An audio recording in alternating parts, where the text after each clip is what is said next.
يروي أنه أحد السجناء استفتاه من كانوا باب غريب يعني. نعم. استفتاه قال له سيدنا شنو يعني واحد يصلي عكس القبلة لعدة شهور شنو حكمه؟ قال له شنو يصلي عكس القبلة؟ ليش؟ في البداية ما قال لي، بعدين اضطر أن يقول لي، قال لي أنا بالتحقيق في الأمن العامة نعم. جردوني من ملابسي بشكل كامل وجوني زجوني في أحد الزنازين بحيث من يجي يغلقها هذا مفوض الأمن يغلقها بشق الأنفس يعني قد الزحمة اللي داخل. نعم. والفوجئت أن كل الموجودين بالزنزانة عراة تماما يعني وجوههم على باب الزنزانة. فاستغربت يقول شنو القصة؟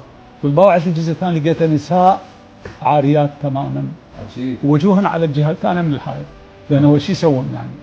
وطبعا هذولي مو من أي عوائل. لا أنت نخبة المجتمع، ذني تجدهم بنات علماء، بنات يعني عوائل يعني وطبيبات ومهندسات. هذه النظام لا يتورع عن